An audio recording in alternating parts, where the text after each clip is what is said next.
మీకైతే నేను each and everything clear గా అయితే ఎక్స్ప్లెయిన్ చేస్తాను అనమాట. సో నీ లేకపోతే దాన్ని ఎన్ఓసి ఫామ్ 35 అయితే మన ఫినాన్స్ నుంచి వాళ్ళే ఎక్కడన్నా మనకి నోటీస్ చేస్తున్నాం అనేది ఎన్ని వేరెంటీర్ పార్ట్స్ అనేది మనం చెక్ చేసుకుంటాం అంటే ఈజీగా అర్థమైపోద్ది. 700 to 600 ml వరకు ఎగిరిపోయే ఛాన్సెస్ ఉన్నాయి. షేప్ ఏంటంటే ఫ్యూయల్ లెవెల్ తక్కువ ఉంటే మనకు అది చూపిస్తుంది, అది పెద్ద ప్రాబ్లం లేదు.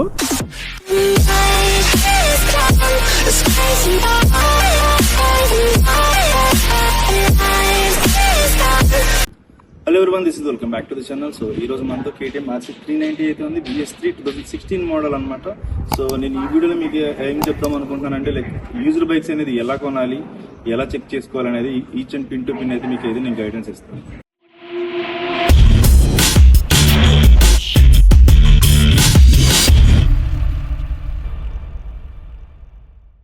సో మనం ఫస్ట్ అయితే డాక్యుమెంటేషన్ కోసం అయితే చూసుకోవాలన్నమాట. ఫస్ట్ RC కార్డ్ అనేది ఎవరైతే మనకు అమ్ముతున్నారో వాళ్ళ పేరు మీద ఉందా లేదా చూసుకోవాలి. సో ఇన్సూరెన్స్ అనేది వాళ్ళ పేరు మీద ఉందా లేదా చూసుకోవాలి. అది నిజమా కాదని మనం ఒకసారి ఆన్లైన్ అయితే చెక్ చేసుకోవాలన్నమాట. సో పొల్యూషన్ అనేది మనం చేయించుకోవచ్చు, జస్ట్ ఒక 50-60 రూపీస్ అయితే అవుతుంది. Documentation main important. మీ పేరు మీద అయితే నేమ్ ట్రాన్స్ఫర్ అవుతుందా అనేది లేదా అనేది చూసుకోవాలి. సో ఫినాన్స్ ఉంటే ఫినాన్స్ ఉందని చెప్పారా లేదా అని చూసుకోవాలి.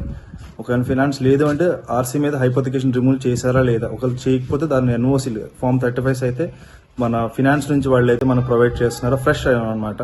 40 days వ్యాలిడిటీ ఉంటే 40 days లోపల ఉన్న ఎన్ఓసీలు అయితే మనకి సబ్మిట్ చేస్తున్నారు లేదనేది మెయిన్ ఇంపార్టెంట్. సో బండి ఎలా ఉందని అపీరెన్స్ అయితే చూసుకోవాలన్నమాట. సో ఫిజికల్ గా డ్యామేజ్ అయితే కనిపిస్తున్నా లేదా అని చూసుకోవాలి. ఫస్ట్ అయితే టైర్లు చూసుకోవాలి. టైర్ సైజ్ ఎగ్జాక్ట్ యాక్యురేట్ గా ఉందా లేదా, కరెక్ట్ సైజ్ వేసారా లేదా, లేదంటే మనకి ట్రాక్ టైర్స్ వేసి ఓవర్ సైజ్ చేసారా లేదా చూసుకోవాలి. సో ఇంకా టైర్ గ్రిప్ చూసుకోవాలి. అండ్ అలాగే మొత్తం చెక్ చేసుకోవాలంటే ఎక్కడ బెండ్ ఉందా, క్రాక్ ఉందా అని చూసుకోవాలి. సో మనకి ఫ్రంట్ వచ్చే డిస్క్ అనమాట. ఏ బైక్ అయినా అలానే చెక్ చేసుకోవాలి మనం, ఏ బైక్ తీసుకున్నా. సో డిస్క్ అనేది మనం ఇట్లా ఒకసారి ఇలా రబ్ చేసి మరీ బాగా గీతలు పడిపోయి బాగా రఫ్గా ఉన్నట్టు అరిగిపోయినట్టు అనిపిస్తే సో మనం బెటర్ టు మనం డిస్క్ ప్యాడ్స్ అయితే ప్లేట్స్ అయితే మనం చేంజ్ చేసుకోవాలన్నమాట. ప్యాడ్స్ అనేది కామన్ గా అరిగిపోతూ ఉంటాయి, మనం అవి చెక్ చేసుకోవచ్చు. లోపలికి చెక్ చూస్తే తెలిసిపోతుంది మనకి. నెక్స్ట్ ఆయిల్ సీల్స్ అనేది ఎట్లా ఉన్నాయి చెక్ చేసుకోవాలి. వీటి మీద స్క్రాచెస్ ఉన్నాయి లేదా చెక్ చేసేసుకోవాలి. సో నెక్స్ట్ వచ్చే లోపల రేడియేటర్ అనమాట. రేడియేటర్ ఎలా ఉంది, మొత్తం ఏమన్నా అసెంబ్లీ ఏమైనా బెండ్స్ ఉన్నాయా, ఆ వెంట్స్ ఉన్నాయి కదా, ఈ వెంట్స్ ఏమైనా బెండ్ ఉన్నాయా లేదా చెక్ చేసుకోవాలి. నెక్స్ట్ వచ్చేలోపే ఇవన్నీ ఎట్లా చెక్ చేసుకోవాలన్నమాట. సో ఏమైనా లీకింగ్ ఏమైనా చూసుకోవాలి. ఫెయిరింగ్ ఏమైనా డ్యామేజ్ ఉందా లేదా అని చూసుకోవాలి చక్కగా. నెక్స్ట్ వచ్చేలోపే మనకు ఫస్ట్ మెయిన్ అనేది అనమాట వెహికల్ కి, ఇలాంటి KTM వెహికల్స్ కి దేనికైనా చాసీ అనమాట. చాసీ నెంబర్ ఉందా లేదా అని చెక్ చేసుకోవాలి. RCకి మన చాసీకి చెక్ చేసుకుని RC 390 అయితే ఇక్కడ వస్తుంది అనమాట. సో RC మీద సీ బుక్ మీద ఏముందో, బండి చాసీ మీద ఏదో ఉందో కరెక్ట్ ఉందా, మ్యాచింగ్ ఉందా లేదా చూసుకోవాలి. ఏమన్నా ఆల్రెడీ రిపేర్డ్ అయినట్టు ఏమన్నా మార్క్స్ ఉన్నాయో చూసుకోవాలి. ఒరిజినల్ OE వెల్డింగ్స్ ఉన్నాయా లేవా అని చూసుకోవాలి. సో నెక్స్ట్ మొత్తం అట్లాంటి చాసీ మొత్తం చూసుకుంటూ చెక్ చేసుకుంటూ రావాలి. ఎక్కడన్నా మనకి నోటీస్ చేస్తున్నామా లేదా అని కంగారు తొందరపడి కొనకూడదు అనమాట. సో ఎందుకంటే ఈ చాసీ డ్యామేజ్లు ఏమైనా మోస్ట్ ఎక్స్పెన్సివ్ అవుతాయి. సో నెక్స్ట్ వెనకాల వచ్చే సస్పెన్షన్స్ చెక్ చేసుకోవాలి. ఏమైనా ఆయిల్ లీక్ ఉందా, ఏంది ఆల్రెడీ వర్క్ చేశారా లేదని చెక్ చేసుకోవటం కానీ ఇట్లాంటివన్నీ అనమాట. ఈ బోల్ట్స్ ఉన్నాయి కదా, ఈ బోల్ట్స్ మీద మార్క్స్ చెక్ చేసుకోవాలన్నమాట. సో ఆల్రెడీ స్క్రూ మార్క్స్ ఉంటే ఆల్రెడీ ఎందుకు ఓపెన్ చేశారు ఏంటని చూసుకోవాలి. ఇక్కడ ఉంటే క్లచ్ ప్లేట్స్ చేంజ్ చేయటం వాటికి వీటికి అయితే ఓపెన్ చేస్తారనమాట. సో ఇంజిన్ మీద హెడ్ల మీద ఏమన్నా మనకి ఇక్కడ మార్క్స్ కానీ కనిపించినాయి అంటే ఖచ్చితంగా మనం వాళ్ళని ఓనర్ని అయితే అడగాలి. ఎందుకు ఓపెన్ చేశారు, ఏంటి ఇంజిన్ ఎందుకు ఓపెన్ చేశారు అనేది మనం క్లియర్ గా చూసుకోవాలన్నమాట. మొత్తం ఇట్లా ఓవరాల్ గా బండి అయితే చెక్ చేసుకుంటాం. మొత్తం అన్ని neat pin to pin check చేసుకోవాలి. చైన్స్ పాకెట్స్ అయితే ఎంత ఉన్నాయో లేదో చెక్ చేసుకోవాలి. సో దీనికైతే ఇంకా ఈజీగా ఒక 7,000 to 10,000 అయితే ఈజీగా తిరుగుతుంది దీనికి చైన్స్ పాకెట్స్. ఇట్లా 2 steps ఉన్నాయి అనమాట. ఇంకా టైట్ చేసుకుంటే అట్లా చెక్ చేసుకోవాలన్నమాట ఈ మార్క్స్ బట్టి. సో బ్యాక్ బ్రేక్ కూడా అలానే చెక్ చేసుకోవాలి. నేను ఫ్రంట్ స్టెప్ చెప్పాను కదా, అలానే చెక్ చేసుకోవాలి. టైర్స్ కూడా బ్యాక్ కూడా అలానే చెక్ చేసుకోవాలి. అన్ని ఎలక్ట్రానిక్స్ ఉంటే ఎలక్ట్రానిక్స్ వర్క్ చేస్తున్నాయా లేదని చెక్ చేసుకోవాలి. సో నెక్స్ట్ వచ్చి ఇటువైపు వచ్చేలోపు సేమ్ యాస్టీస్ నేను చెప్పినట్టే ఈ మార్క్స్ అన్ని చూసుకోవాలి. ఇక్కడన్నా బండి క్రాష్ అయినట్టు కానీ ఏమన్నా రిపేర్ అయినట్టు కానీ చూసుకొని చెక్ చేసుకుని అన్ని నీట్గా చెక్ చేసుకుంటా ఉండాలి. మెయిన్లీ ఆయిల్ లీకింగ్ ఏమైనా ఉందని చెక్ చేసుకోవాలి. సో కామన్ ఇక్కడ లీకింగ్ అనేది కనిపిస్తుంది, ఎందుకంటే మనం చైన్ స్ప్రే చేస్తాం కాబట్టి ఇక్కడ లీక్ అవుతుంది. అది మీరు అంత పెద్ద పట్టించుకోవడం అసలు. సో ఇలాంటి ప్లేసెస్ లో మీకు ఏమన్నా స్క్రాచెస్ కానీ ఆల్రెడీ రిపేర్డ్ అయినట్టు పెయింట్ చేసినట్టు మీకు క్లియర్ అయితే టచ్ చేసేసి మీకు అర్థమైపోద్ది ఎలా ఉందా ఏంటా అనేది. సో ఎట్లాంటి చిన్న అయితే చెక్ చేసుకుంటూ ఉండాలి. సో మీటర్ అనేది చెక్ చేసుకోవాలి. స్టార్ట్ చేస్తే మీకు అట్నే రేడియేటర్ ఫ్యాన్ తిరుగుతుందా లేదా, ఎలా ఉందా లేదా, ఈ బటన్స్ పోయినాయా, ఇట్లాంటివన్నీ చెక్ చేసుకోవాలన్నమాట.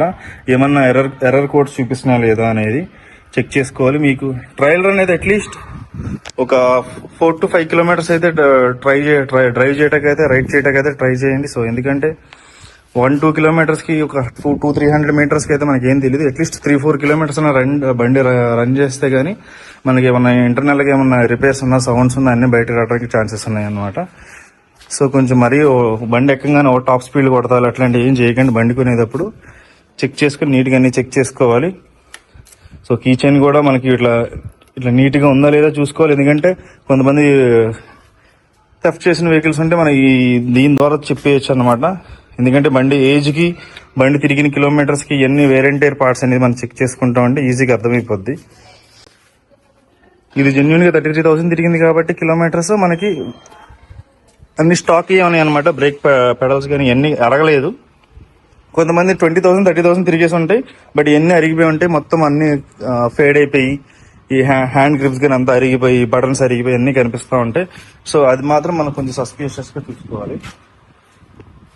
సో ఏది కొనాలన్నా ఎక్స్పెన్సివ్ ఉంటుంది కాబట్టి మనం అన్ని జాగ్రత్త చూసుకోవాలి, మోసపోకుండా. ఇంకోటి ఇట్లా పెద్ద బైక్స్ లో ఎస్పెషల్లీ KTM RC390s లో, RC200 లో కానీ ఈ వెనకాల సీట్ అయితే ఎక్స్పెన్సివ్ అనమాట. 7,000 to 8,000 ఉంటుంది. ఇది చిరిగిందా లేదని చూసుకోండి ఒకసారి. సో మొత్తం బండి అంతా ఓవరాల్ గా వెనక్కి ఫ్రంట్ నుంచి బ్యాక్ వరకు మొత్తం తరోగా చెక్ చేయండి. ఎగ్జైట్మెంట్ ఉంటుంది మీకు, నాకు తెలిసి బైక్ అయితే కొనేటప్పుడు. బట్ మనం ఏంటంటే ఎగ్జైట్మెంట్ కన్నా మనం తర్వాత వచ్చే దాన్ని దృష్టిలో పెట్టుకుని కరెక్ట్ గా చెక్ చేసుకోవాలన్నమాట. ఎస్పెషల్లీ 390s ఏంటంటే ఈ BS3 ఇంజిన్స్ కి ఖచ్చితంగా ఇంజిన్ ఆయిల్ డ్రైన్ అయ్యే ప్రాబ్లం అయితే ఉంటుంది అనమాట. ఖచ్చితంగా ఇంజిన్ ఆయిల్ లెవెల్ అయితే చెక్ చేసుకోవాలి. ఈ గేజ్ నుంచి అయితే మనం చక్కగా చెక్ చేసుకోవాలి. చెక్ చేసుకొని జాగ్రత్తగా చూసుకొని తీసుకోవాలి. ఎందుకంటే ఇంజిన్ ఒకవేళ మీకు ఇంజిన్ కానీ ఓన్ అయిపోతే మీకు 50,000 to 60,000 ఈజీగా అవుతుంది అనమాట. ఇంకెక్కువ అవ్వచ్చు, డిపెండ్స్ అపాన్ వెహికల్ కండిషన్ బట్టి. సో మీరు ఒక బండి ఒక 1,30,000 పెట్టుకొని మళ్ళీ ఇంజిన్ ఒక 60,000 అంటే అసలు చాలా అన్వర్తి అనమాట. బికాస్ ఇది 120-130కి అన్వర్తి నన్ను అడిగితే ఈ బైక్ కొనడం. బట్ కాకపోతే ఇలాంటి మిషన్స్ మనకు దొరకవు కాబట్టి ఇట్స్ ఓకే, మనం కొనుక్కోవచ్చు. ఒక 30,000-40,000 ఎక్కువ ఇన్వెస్ట్ చేసైనా అట్లాంటి మిషన్స్ కొనుక్కోవచ్చు అనమాట. ఇలాంటి రా మిషన్ మనకు దొరకదు కాబట్టి చెక్ చేసుకుని చూసుకోవచ్చు. ఇంజిన్ మాత్రం మెయిన్ ఇంపార్టెంట్ అనమాట. సో మనం ఇంజిన్ మాత్రం చాలా జాగ్రత్తగా చెక్ చేసుకొని, ఇంజిన్ ఐడిల్ సౌండ్ ఎట్లా ఉంది, రేడియేటర్ ఫ్యాన్స్ ఆన్ అవుతున్నాయా లేదా. ఎందుకంటే దీనికి రేడియేటర్ కంప్లైంట్స్ చాలా ఉంటాయి అనమాట. రేడియేటర్ ఫ్యాన్స్ ఆన్ అవుతున్నాయా లేదా, కూలెంట్స్ అన్ని కరెక్ట్గా ఉన్నాయా లేవా చెక్ చేసుకోవాలి. సో నెక్స్ట్ ఫ్యూయల్ పంప్స్ అనేది కరెక్ట్గా ఆన్ అవుతున్నాయా లేదా చూసుకోవాలి. సో ఐడిల్ ఎలా సౌండ్ అయితే వస్తుందో చూసుకోవాలన్నమాట. మన ఐడిల్లో చెక్ చేసుకొని ఒకసారి ట్రస్ట్ డ్రైవ్ కొట్టి అంతా పర్ఫెక్ట్గా ఉందా లేదా, నాకింగ్ నాయిస్ ఏమైనా వస్తుందా లేదా అని చెక్ చేసుకున్న తర్వాత నెక్స్ట్ నెగోషియేషన్ కానీ మీరు డాక్యుమెంటేషన్ కానీ వెళ్ళండి. సో ఐడిల్లో ఉన్నప్పుడు ఇంజిన్ సౌండ్ అయితే ఎలా ఉండిద్దో అనేది మీకు అయితే వినిపిస్తాను అనమాట. ఇది ప్రాపర్ కండిషన్లో అయితే ఉంది వెహికల్ ఇది. సో ఐడిల్లో అయితే ఇలా సౌండ్ వస్తుంది బండి. ఏమన్నా అబ్నార్మల్ నాయిసెస్ కానీ ఏమైనా వస్తున్నాయని చూసుకోవాలి.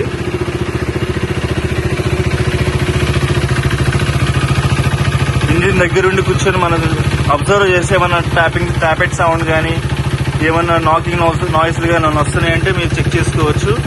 సో ఎగ్జాస్ట్ దగ్గర యాక్సిలరేషన్ ఇచ్చి వైట్ స్మోక్ కానీ బ్లాక్ స్మోక్ కానీ ఏమైనా వస్తుందని చెక్ చేసుకోవచ్చు. అలా చెక్ చేసుకొని మీరు వెహికల్ని అయితే ఇంజిన్ హెల్దీగా ఉందా లేదా అని అయితే మనం చెక్ చేసుకోవచ్చు అనమాట. సో నేను బైక్ రైడ్ చేస్తాను అనేది, క్లచ్ అయితే ఎలా ఉంది, బ్రేక్స్ అయితే ఎలా ఉంటాయి, సస్పెన్షన్స్ ఎలా ఉంటాయి అన్నీ మీకైతే నేను ఈచ్ అండ్ ఎవ్రీథింగ్ క్లియర్గా అయితే ఎక్స్ప్లెయిన్ చేస్తాను అనమాట. సో ఈ వీడియో చూసి మీరు అట్లీస్ట్ ఒక 20-30% అయితే మీకు లైక్ నాలెడ్జ్ అయితే వస్తుంది అనమాట బైక్స్ కొనేటప్పుడు. రైడ్ చేసేటప్పుడు, బండి కొనేటప్పుడు మనం అట్లీస్ట్ ఒక 5 కిలోమీటర్స్ అయితే రైడ్ చేయడానికి అయితే ట్రై చేయండి. సో సిటీకి ఉంది, కొంతమంది అంటారు ఇష్యూస్ ఉంటే ఏంటంటే ఇంజిన్ కూల్గా ఉన్నప్పుడు ఇష్యూస్ అనేది బయటకు రావన్నమాట. కొంచెం ఇంజిన్ హీట్ అయ్యి ప్రాపర్ వామ్లో ఉన్నప్పుడే ఇంజిన్ రిపేర్స్ అయితే మనకి బయట అయితే ట్యాపెట్ సౌండ్ కానీ, నాకింగ్ సౌండ్స్ కానీ, కొన్ని స్మోక్స్ కానీ. సో ఇంజిన్ హీట్లో ఉన్నప్పుడే మనకి అన్నీ అర్థమవుతూ ఉంటాయి అనమాట. మనకి విజిబుల్ అవుతూ ఉంటే చూసుకోవచ్చు, చెక్ చేసుకోవచ్చు. అన్నీ చెక్ చేసుకున్న తర్వాతే బండి అయితే కొనుక్కోవాలి. ఎందుకంటే చిన్న బైక్స్ కాదు, ఒక 3,000-4,000 రిపేర్ అయిపోటానికి. సో ఏమన్నా తేడా వస్తే మనకి ఫైన్ మాత్రం గట్టిగా పడుతుంది అనమాట. ఇన్ కేస్ మీరు 390 ఇంజిన్ వీక్ ఉన్న ఇంజిన్ కొనుక్కుంటే మీకు అట్లీస్ట్ 60,000, 50,000 to 60,000 మినిమం బిల్ అవుతుంది. ఇంక డిపెండ్స్ అపాన్ ఇంకా లోపలికి ఇంటర్నల్స్కి ఏమైనా పోయినా, ఇంకా పైన రిపేర్స్ ఏమైనా క్లచ్ ప్లేట్స్ కానీ, సో ఇంకేమన్నా లైక్ చైన్ స్పాకెట్స్ కానీ, టైర్లు కానీ, బ్రేక్ ప్యాడ్స్ కానీ అట్లాంటివి ఏమైనా మీకు పడితే ఇంకా ఎక్సెస్ అయ్యే ఛాన్సెస్ ఉంటాయి. సో దాన్ని బట్టి మీరు చూసుకొని కొనుక్కోండి బండి. సో 390s అంటే పిచ్చి అనమాట జనాలందరికీ, ఈవెన్ నాకు కూడా. బాగుంటుంది. పికప్ అయితే చెక్ చేసుకోవాలన్నమాట, బండి పుష్ ఇస్తుందా లేదా, పుల్ బాగా ఉందా లేదా.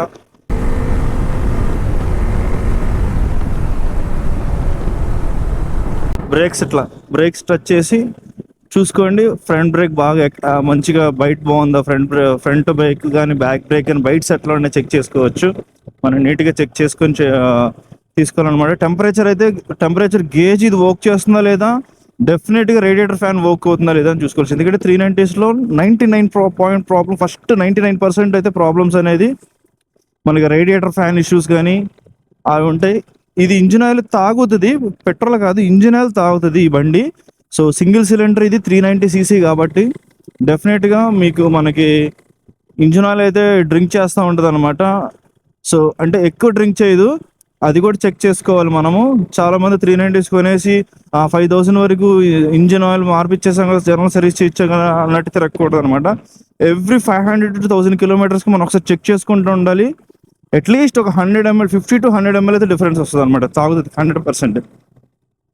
మనం జనరల్ సర్వీస్ చేయించాం కదా అన్ని బండ్లు లాగానే, 200 లాగానే 5,000కి 10,000 సర్వీస్ చేయించాము, 15,000 సర్వీస్కి వెళ్దాము అని అనుకుంటే మీరు 5,000లో మీరు సరిగ్గా పట్టించుకోకుండా కొంచెం మీరు ర్యాష్ డ్రైవర్ అయితే ఈజీగా 700 to 600 ml వరకు ఎగిరిపోయే ఛాన్సెస్ ఉన్నాయి. అప్పుడు ఇంజిన్ మీద మీకు లైక్ ఇంజిన్ ఆయిల్ లెవెల్ తగ్గితే ఏమవుతుంది, ఇంజిన్ పాడవుతుంది.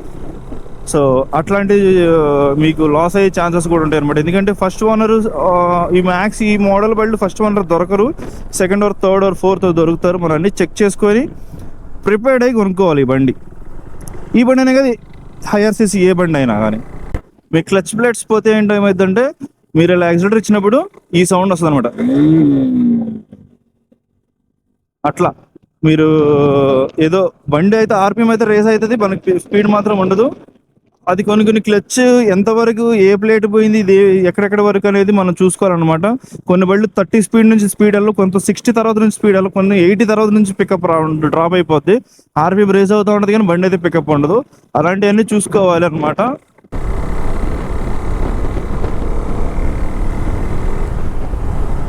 నేను మంచి హెల్తీ బైక్, నేను యూజర్ బైక్ కొనాలి అనుకుంటే నాకు ఈజీగా దొరకదు, ఎందుకంటే ఇదే సిచ్యువేషన్ అనమాట. సో మార్కెట్ వాల్యూస్ చూసుకుంటా నేను బండి కండిషన్ ఎట్లా ఉంది, మనం దాన్ని తెచ్చిన తర్వాత ఎంత ఇన్వెస్ట్మెంట్ చేయాలి ఏంటని అన్నీ చూసుకున్న తర్వాత నేను బండి అయితే కొంటాను అనమాట. అందుకని నాకు ఈజీగా నేను బండి కొనలేను. ఒక బండి కొనాలంటే నాకు ఈజీగా 1-2 months అయితే ఈజీగా పట్టుద్ది, 3 months కూడా పట్టుద్ది అనమాట. అండ్ ప్రైస్ కూడా మ్యాచ్ అవ్వాలి కదా. ఇప్పుడు 2016 ఇదే 1.5 lakhs అంటే నన్ను అడిగితే అంత వర్త్ ఏం కాదని చెప్తాను నేను. ఎందుకంటే యూజ్డ్ బైక్స్ అంటే అట్లీస్ట్ 5 to 10,000 ఓకే అయితే ఉంటుంది, మనం అది ఫిక్స్ అయిపోయి కొనుక్కోవాలి. అంత వర్తీ కాదు, మనం చూసుకొని కొనుక్కుంటే బెస్ట్ అనమాట. అదే 1,10,000, 120 ఆ రేంజ్ అనుకోండి మనం వెళ్ళొచ్చు. ఎందుకంటే ఇది గుడ్ కండిషన్లో ఉంటే. బ్యాడ్ కండిషన్లో ఉంటే 1 lakh లోపే కొనుక్కోవాలి. ఇంజిన్ కంప్లైంట్ ఉందంటే మనం ఈజీగా ఒక 70,000, 60,000 అడిగేయడమే, మొహమాటం ఏమీ లేదు. ఎందుకంటే కేటీఎంకి వెళ్తే మీకు 1 month ఈజీగా పట్టేస్తుంది బండి షోరూంలో. అది 60,000 అవ్వచ్చు, 70 అవ్వచ్చు, 80 అవ్వచ్చు, depends upon me bike condition బట్టి కూడా ఉంటుంది అనమాట. సో డాష్లో ఎలాంటి లైట్స్ అయితే మీకు చూడకూడదు అనమాట. సో ఈ లైట్ ట్రయాంగిల్ షేప్ ఏంటంటే ఫ్యూయల్ లెవెల్ తక్కువ ఉంటే మనకు అది చూపిస్తుంది, అది పెద్ద ప్రాబ్లమే లేదు. కొంతమంది అంటారు ట్రాఫిక్ ఉంది, బండిలో పెట్రోల్ లేదు, సో మీరు రోడ్ చివరి దాకా వెళ్ళొచ్చేసేయండి అని అంటే అవన్నీ మీరు నమ్మద్దు. కావాలంటే ఒక 200 rupees పెట్రోల్ పోతే పోయింది, మనం మంచి బండి కొనుక్కోవాలి. 200 కోసం చూసుకుంటే మనకి ఒక ఘోర బండి వచ్చిందంటే మనం ఇంకా అయిపోయినట్టే అనమాట. సో బ్రేక్ మొత్తం సాఫ్ట్గా మనకి లోపలికి వెళ్ళిపోయిందంటే మీకు బ్రేక్ సిలిండర్ కానీ మాస్టర్ సిలిండర్ కానీ కంప్లైంట్ ఉన్నట్టు. ఈవెన్ బ్యాక్ కూడా చూసుకోవాలి, లైనింగ్స్ ఎట్లా ఉన్నాయి అన్నీ చెక్ చేసుకోవాలి. It's not a small job, but కాకపోతే మనం అన్ని కేర్ఫుల్గా చెక్ చేసుకుంటుంటే మీకు అనేది చాలా యూస్ఫుల్ ఉంటుంది అనమాట. మీ డబ్బులు అయితే గుల్లవు. అది నేనైతే ఇన్షూర్ అయితే ఖచ్చితంగా గట్టిగా ఇస్తాను. ఎందుకంటే నేను అలానే చెక్ చేసుకుని ఏ బండి కొన్నా ఏ కార్ కొన్నా ప్రతిదీ నేను ఎగ్జైట్ అవుతాను. బట్ ఎగ్జైట్మెంట్ దాచుకొని నేను బండి అయితే నేను అంతే చెక్ చేసుకుంటాను అనమాట. సో ఈ వీడియో మీకు ఇన్ఫర్మేటివ్గా అనిపిస్తే లైక్ చేయండి. మీకు ఎలా అనిపించింది అయితే కింద అయితే కామెంట్ చేయండి. సో నేను ఉన్న పాయింట్స్ ఏమైనా మిస్ చేశానేమో అయితే కింద అయితే కామెంట్ చేయండి. సో ఎవరైనా బండి కొనుక్కునే వాళ్ళకి ఇది యూస్ఫుల్ అనుకుంటే డెఫినెట్గా సబ్స్క్రైబ్ చేసుకొని ఎవరైనా బండి కొనుక్కునే వాళ్ళు ఉన్నా కానీ వాళ్ళకైతే ఈ వీడియో అయితే షేర్ చేయండి. Thank you. See you.